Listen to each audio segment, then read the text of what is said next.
to talk about how to build a device that cannot be built. Okay? Can you put that into the Spencer Brown logic?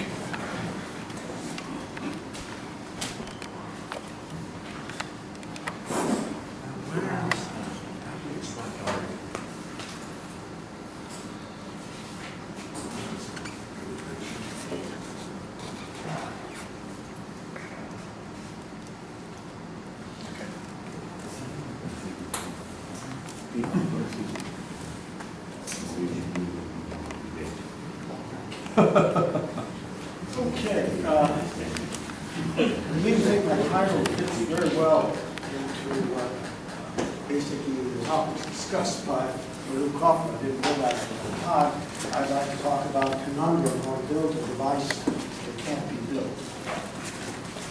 And basically this, I'd like to thank the organizers of this conference for giving me an opportunity to speak here today. It's indeed a pleasure to be here. The PowerPoint slides for this talk will soon be up on my website. And this talk is based on the following paper, just published in the Journal of Quantum Information Processing. And it's public domain, so you can actually access this journal article. It's on the web, through the journal itself, if you wish, or our webpage.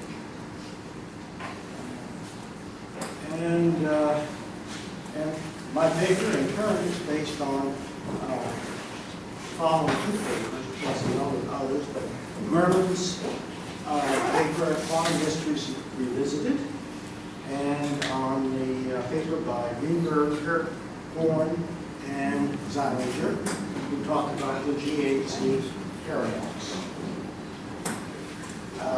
Now I'd like to begin with the concept of the meaning of quantum mechanics, if that is even meaningful. And you'd like, for instance, we all like to have an interpretation of quantum mechanics. And what's fun is to go to a meeting of physicists like we have here today and just mention the phrase meaning of quantum mechanics. We're going to have great fun because immediately there's a huge battle that goes on. Okay? I've done this many times and I've enjoyed just stepping back and watching the fight. Okay. And the dilemma of quantum mechanics is that the quantum physics conundrum is that there is almost universal agreement, almost, in regard to the laws of quantum mechanics. But there is almost total disagreement as to their interpretation. And of course, there are many interpretations. There's the there's the Copenhagen interpretation, many worlds interpretation, consistent histories interpretation, ensemble statistical interpretation, and it goes on, but the one I prefer the best is the Irish pub interpretation. And this is Jonathan Dolling's idea. I think it's the one that's the right one. After 0 beers, it's clear as mud. After 1, it's somewhat clear. And then after 2 beers, it's very clear. And then 3, obvious.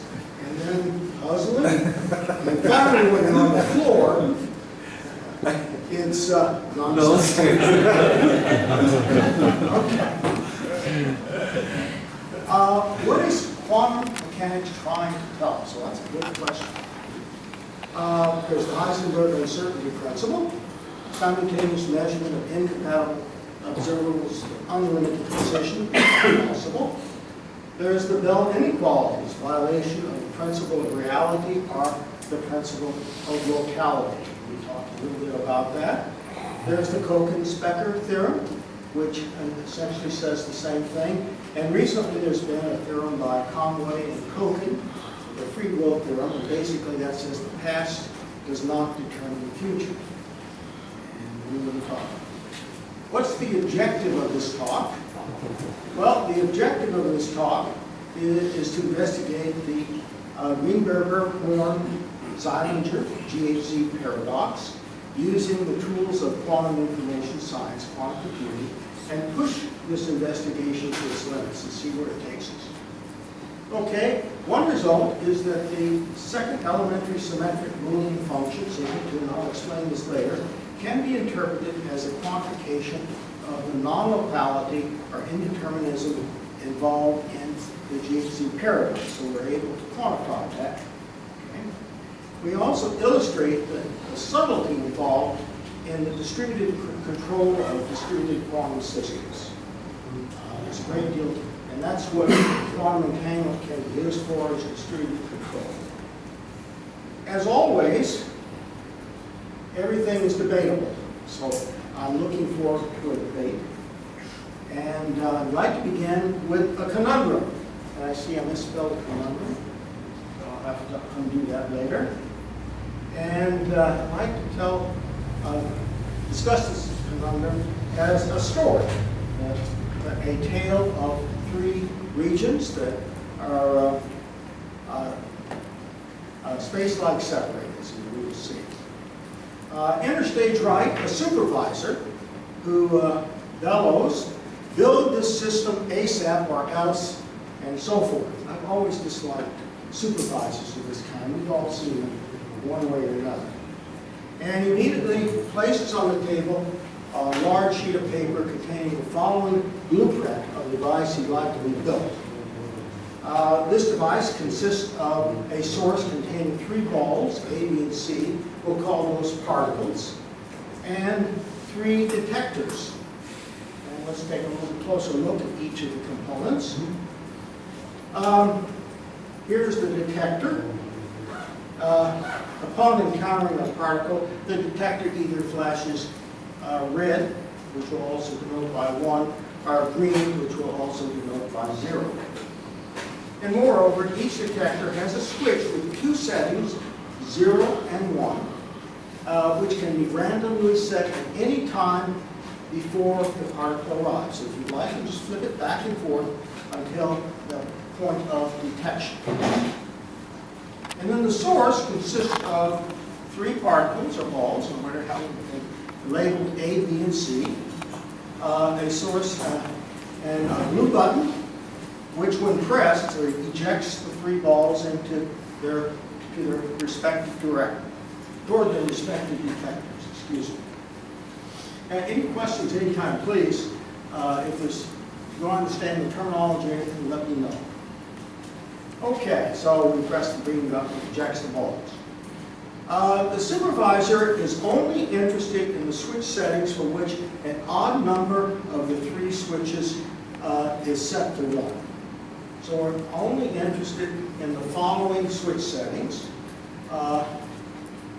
Only an odd number have been set to 1. And so you can see that the first three are Hamming weight 1, the last is a Hamming weight 3. No other switch settings are important. You don't care what happens. He doesn't care about the remaining 4 switch settings. So he has the following specifications for the devices. When you're building something, engineers must have specifications, and there are 2. For switch settings of Hamming weight 1, 0, 0, 1, etc., after the particle is received, only an odd number of the detectors must flash red. Odd number. And specification 2, for the remaining switch setting of all 1s, Hamming weight 3, only an even number of detectors must flash red. Frequently, I'll just denote the color red by 1 and the color green by 0. Okay, constraints. We have some constraints on the system. The detectors cannot communicate with one another. They are separated by a space-like distance and hence are physically independent of one another. Constraint 2, upon leaving the source, the particles can no longer communicate with one another. And constraint 3, each particle only communicates with the detector when it encounters the detector. Okay, so the supervisor leads with an ominous command: build the system ASAP. At this point, I'm shaking in my knees here. Okay. Now, what we need is a design engineer So we call in a design engineer, enter stage right, and he uses the following logic. Since the detectors cannot communicate with one another, and since after injections particles can't communicate with one another, and particles only communicate with detectors upon impact, there's only one conclusion to make here. That is, each particle must carry its own instructions for its respective detector, telling whether to flash red or green. So in other words, that's backwards. In other words, the engineer's observation can be summarized in this table. Oops, I'm going backwards. Okay. Column A of this table basically lists the instructions that particle A carries for detector A. And keep hitting the wrong button, excuse me. This column contains the instructions for carried by particle B, and this contains instructions carried by particle C. Each particle must carry its instructions for detectors I mentioned before, and we can think, thus particle A must carry a local instruction of the form F sub A of SA. SA stands for the switch setting of detector A. It's either 0 or 1. So basically, this is a function which defines what color the detector should flash given the switch setting. So the C A sub 0 is either red or green. It's one instruction. The switch setting is 0, and the switch setting is 1. It's also either red or green, your choice. In this manner, the remaining two particles carry similar instructions, local instructions. Thus, for each of the particles, the instruction is basically reduces to a simple Boolean function, f sub j, where j ranges of the labels A, B, and C. Specifications. So let's look at these specifications. For switch settings of Hamming weight 1, only an odd number of detectors must flash red.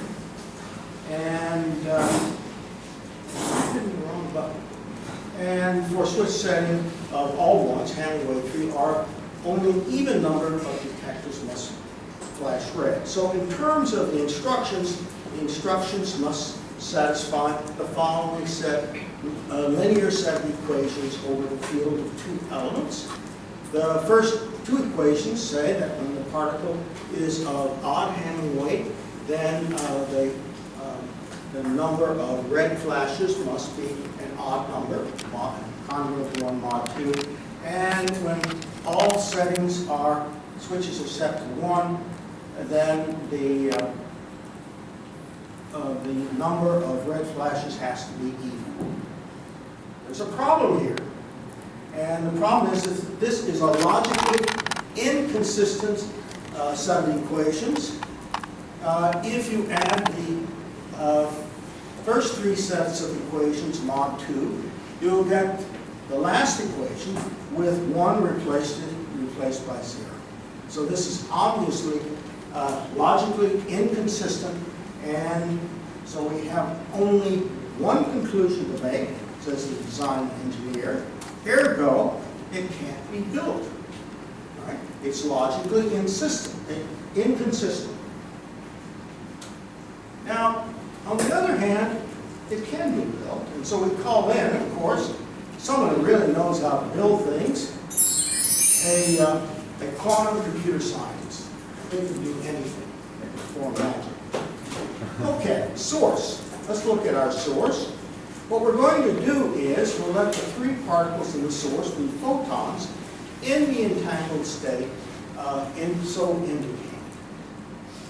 Where kept 0 denotes a horizontally polarized state, and where kept 1 denotes a vertically polarized state. We could also use any two-dimensional quantum system for a qubit to be spin, we'll use polarization states. Please note that this state is entangled. We cannot factor this into the tensor product of states. And most important thing is that the state of the first qubit is indeterminate, simply not defined. State of the second qubit is indeterminate, ambiguous, and so is the third. However, the state of all three is well defined. It's this ambiguity, this lack of determination, that we'll actually use. We'll use the quantum entanglement to do what's impossible. So let's go back to our detector. What I'm going to do is, for the switch settings, I'm going to insert for the setting 1 a Hadamard transform, which is a 1 qubit linear transformation of the following form. It's used a lot in quantum computing. And hence, essentially it takes ket 0 to 1 linear combination of the basis elements, and ket 1 to another. Incidentally, we call ket 0 and ket 1 a standard basis. There are other bases, but we'll choose one basis and call it the standard basis. Now, excuse me, I need a little terminology here, and I'll define a Boolean unitary transformation as a map from the set of binary strings of length k into a group of unitary transformations. In like manner, I'll define a Boolean Hermitian operator as a map from that set of strings into an algebra of observables. Now, in other words, just saying this in English, a Boolean unitary Boolean Hermitian operators are simply unitary and Hermitian transformations controlled by classical bits. So we think of these gates are the optical workbench, and if the bits are, if the bit is 0, we'll use one unitary transformation. If 1, we'll use just classical control of unitary transformations in observables. Okay, Boolean observables and Boolean unitaries. And let's let B be either 0 or 1, and we need the following notation. U sub B will be the Boolean unitary. If the classical bit is 0, then it's the identity transformation, it does nothing. And if it's 1, it performs a unitary operation of U. And we'll do the same thing for observables, where I is the identity. In like manner, if omega is an observable, then B omega is a Boolean observable. If B is equal to 0, it's the 0 observable, and if B is equal to 1, it's the observable omega. So we have this, and once again, we use simply unitary and Hermitian operators with classical control. The following the following wiring diagram actually describes how to build an unbuildable system. Here it is. There it is. These are the assembly instructions that our quantum computer scientists actually put together. And let me just explain how to read this diagram. Some people may not be used to reading these. First of all, single lines denote qubits. And double lines denote classical bits. That's one thing to keep in mind. And this diagrammatic represents a unitary, a 1 qubit, 2 qubit unitary transformation called a control knot. The top line is the control qubit, and the bottom line, indicated by a plus encircled, an encircled plus, is the target.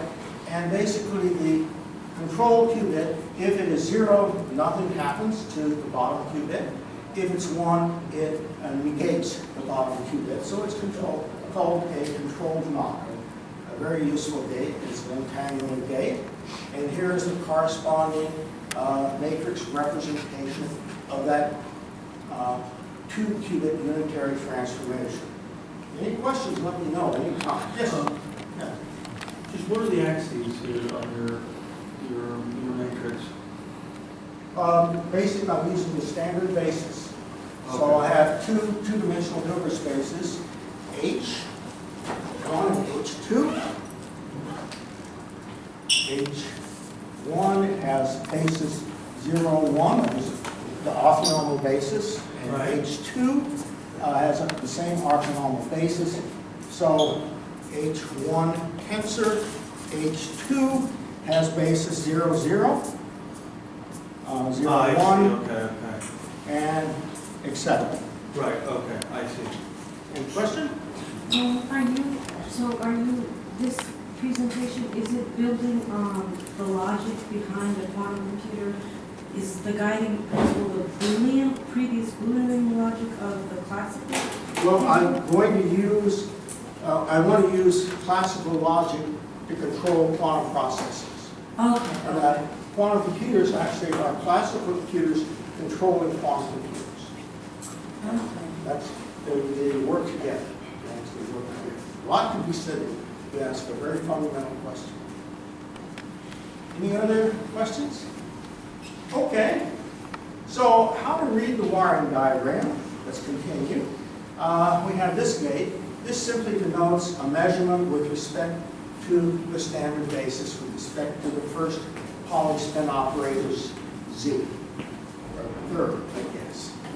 And I thought I had a slide, cap X stands for the X, Y, Z stand for the Pauli spin operators. I'm sorry, I must have omitted that slide when I threw it together last night. How to read the wiring diagram? Well, this is a Boolean unitary operation. We know the Hadamard transform. And the star on top of that, S, switch setting, which is either 0 or 1, just denotes the complement. I put a bar there, but it was hard to read, so I'm going to use the star to indicate negation. So this denotes the operator, the identity operator, if the complement of Sj is 0, or in other words, if Sj is 1, and it's the Hadamard transform if Sj star is 1, or Sj is 0. Okay. And let's see, what else? Oh, we have the following unitary transformation, and simply defined, so one qubit transformation defined by that. 1 plus I over root 2 is the square root of I, incidentally. And we'll see why this is useful. Let's go here. Now we can see actually what's going on. Maybe I can use the marker here. Good. Essentially, each line of gates, these are unitary transformations. So this applies the Hadamard transform to the first qubit. Now we do a control knot on the first 2 qubits and finally a control knot on the first and third qubits. And then we, at this point, we've actually created the GHZ state, 0, 0, 0, 0 minus 1, 1, 1. And then we apply the unitary transformation, which basically creates this state. So it is actually in the same entanglement class as the GHZ state, since we perform only single unitary transformations on separate qubits.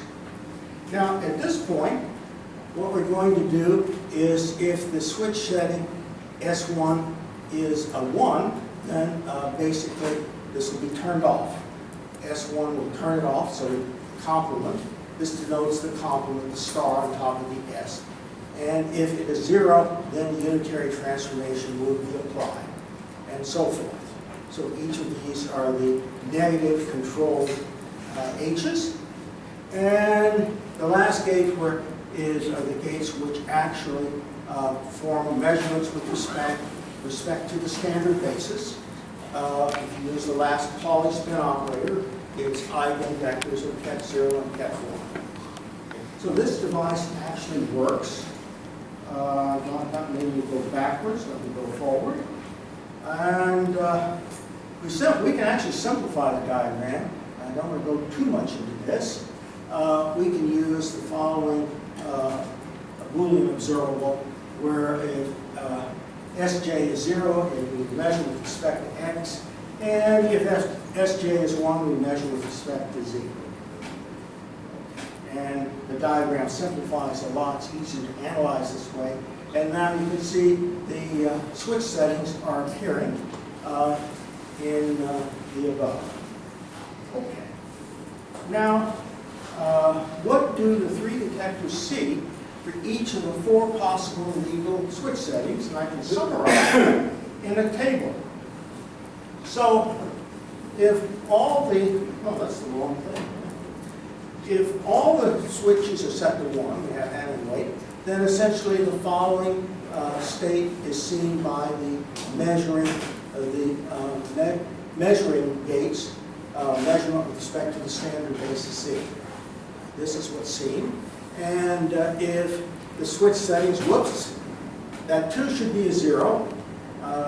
Originally I had a 2 in here. It should now be a 0. So this is 1, 0, 0, 0, 1, 0, 0, 0, 1. And in this case, with these switch settings, you will apply Hadamard transforms to the second and third qubits to produce the following state, and so forth. Now what you'll see is something very interesting. If you measure with respect to the standard basis with switch settings 1, 1, 1, you'll get one of these basis elements, and you'll notice they all are of even Hamming weight. So that immediately tells the devices, detectors, that only an even number of red flashes will occur. It's the way to get around it. The second one, if you measure, you'll notice that all the strings are of odd Hamming weight, so only an odd number of ones will be detected, an odd number of red flashes. So this is essentially your control through entanglement. And it's the amazing thing, this is non-local control. Here I go into more detail. There are three possibilities. If the switch setting is 1, 1, 1, we always get something of basically even Hamming weight. So we've satisfied the second specification. And green, green, green, red, and so forth. I don't know why I put always in here. And there always is an even number of reds flashed by detectors. On the other hand, here's one of the other switch setting, 0, 1, 0. And we first apply the Hadamard transforms, and then we can see that the end result is always an odd. That Hadamard transform doesn't belong with, this is after the fact, it's still in front of the sign. You always get an odd number of reds. Excuse me? Yes, question? Yeah, what did you say the qubit, it's how it's related to the Greenberg state, and how did you say that these qubits are basis operators? Oh, all right, let me go back. I think the next slide, let's see. No, let me go back here for a second. Oops. What was it wrong? Let's go back to this slide. What I said is the following. How much time do we have? 12 minutes. Oh, 12 minutes. Oh, good. Great. The first three gates, this is gate 1, gate 2, gate 3, produce the GHZ state. And I think it's in the form 0, 0, 0, minus 1, 1, 1. Okay. Then these are local unitary transformations, and because they are local, they're single qubit transformations. They do not change the entanglement. And there's another, that would be another talk. So it takes the GHZ state and produces this equivalent state, equivalent in terms of entanglement. And this is what is going to be used for control. All the basis states are the control states? Yes, the basis states you can think of as the control states. And then we will apply unitary transformations to that.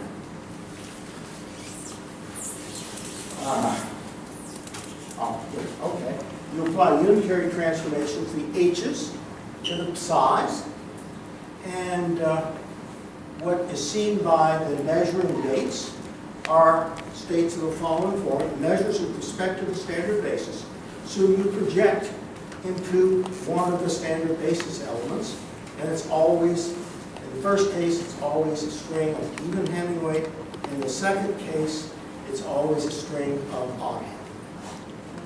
Is that okay? Yes. I see we have a pointer here. I got it. Any other questions? Okay, let's see. Let's go, keep on going here.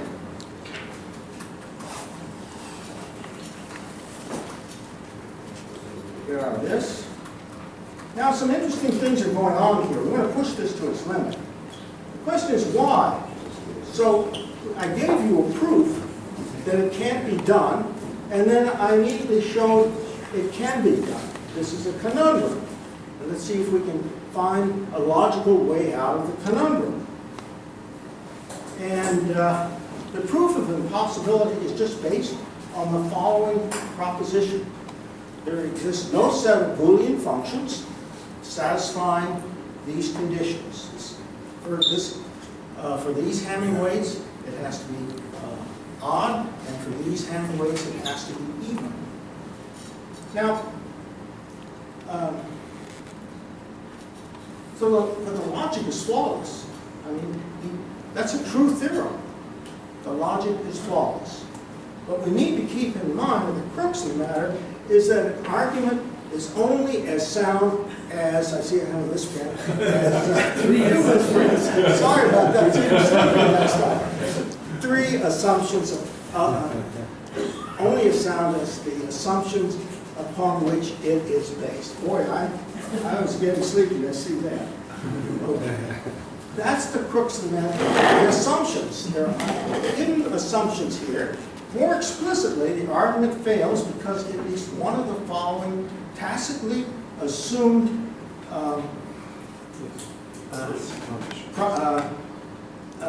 premises is fails. Okay? Should have checked this. I should have gone over it one more time, I guess. Premise one, reality principle. What is measured is completely determined before it is measured. There's more subtlety in this measurement, but this is one aspect I want to use. So this is one of our premises. It could be that what we're measuring is not determined until we measure it. Or, premise two, the principle of locality. Space-like separated regions of space-time are physically independent of one another. And that's because for them to communicate with one another, you'd have to exceed the speed of light. So we are assuming both these premises. And the above two premises lead to the following unfounded conclusions. Based on premise one, instructions F sub A, F sub B, F sub C must already be predetermined, well-defined functions at the time of particle injection. It's simply not true. They're not defined until measurement. Unfounded conclusion two. Based on premise two, the principle of locality, the detector lamp instructions, there they are again, must be local. Hence, Fj is a function only of the J switch setting, and so forth. That's also not true. It's a function of all, if you look at how it's set up. And there's an interesting corollary. I just kept pushing this to see in the limit where it would lead. And for switch setting S of, let's see, what did I do here? For a switch setting S of odd Hamming weight, the detector lamp instructions are the random functions given by FA, FB, FC. You obtain the values of these functions at time of measurement, the right side of the diagram, with the Boolean dependencies. I end up with the following interdependence of the three probability distributions generated by the measurements. And you'll see that a certain Boolean function appears here. We have three space-like separated probability distributions. They can't interact with one another. Yet, even so, there is an algebraic logical interdependence between them, where Basically, this is the second elementary symmetric function. It's simply a majority logic function. That defines the, that actually expresses the non-locality or indeterminateness of the GHZ phenomenon. In other words, the GHZ paradox shows how to create three space-like separated, physically independent probability distributions that have the above algebraic dependence. The function, Boolean function, sigma 2 quantifies the non-locality of the GHZ paradox. I wonder if this can be generalized. Yes? 5. Okay. And that's it. I'm selling quantum wiring diagram kits. They're going fast, so be sure you buy some. Thank you very much.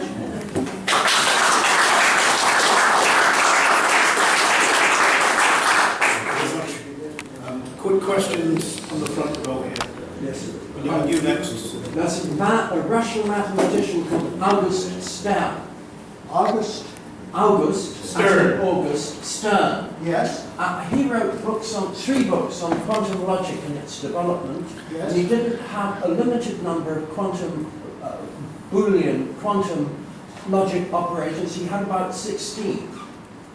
I think you'd get very different results if you used quantum logic properly for quantum functions. That's just a conjecture. I'd like to agree with you, but I've looked at that book in other books. And I think there's a lot that needs to be done with quantum logic in my opinion. First of all, the way quantum logic is done, they start with the quantum picture, but they soon add definitions that have nothing to do with reality. I think quantum logic is an area which needs to be reworked. It seems to be useless in its present form for quantum computing. And that's what I'm working on right now. You can use combinations of the arguments to get from something which does not apply to reality to something that does apply to reality, as I understand it. That's all. Okay, I think we should carry this discussion Over offline. our Sydney. Yes. So I have some, okay. Quantum logic, are you making some sort of, are you controlling, is quantum entanglement somehow involved in this? And if it is, through that Green-Heinsberg paradox, if that is correct, and if that's the case, are you kind of controlling quantum logic through a correlation with classical logic? Well, what I'm doing, I'm using quantum entanglement to control a distributed system. I have another paper which talks about that, the primitives involved in doing that. We're actually performing non-local control using entanglement. And yes. That's exactly what we're doing here. You're absolutely right. If I get going, we're going to have that rumble that was depicted in the second. I'd just like to say that I've simulated, I've gone through a lot of this stuff, and I've practically scratched myself bald over it. So that in the end, I settled on trying to do a simulation of the experiments that supposedly prove the GHZ Yes. business. I've done the optical. I've simulated the optical experiments because I know what optical devices do. I've used them, and I simulated them because I've done simulations and I know something about that. And the simulations do not require non-local interactions to get a violation of the famed Bell inequalities, of which there are infinite varieties. That leads one to the only conclusion: there must be a mistake somewhere in the whole story. And at least for my part, I've concluded the mistake is that when Bell set about to encode locality, he inadvertently actually encoded statistical independence or non-correlation, and then applied all this machinery to correlated events. So naturally, there's a logical conflict buried in the whole story that needs to be clarified. Yeah, I'm looking forward to a discussion. I mentioned we would have one like that in the slides. I think, yeah, we can have a discussion over coffee, which is going to be very shortly. I can only got time for a few seconds, a quick question. Sorry, the hand was up there first. Okay, but reality principle, are you talking about objective reality? That there are there objects, you know, the naive reality concept? Is that what the reality principle? The reality principle is actually defined in the Einstein-Tversky-Rosen paper of 1935. Which is objective reality. That That's there what is he has the he believes there definition. is an objective reality, and that theories, there's an element in a theory, in other words, a symbol that always An represents element of an object. reality, yes. Okay. That's Well, what he that's calls it. Okay. clearly wrong. And Yeah, okay. Redhead has a really nice book on the subject, goes into it in great depth. Yeah, I know that. Okay, there's a lot to discuss over coffee, which we're going to immediately. We'll be back at 12:05. Okay, thanks.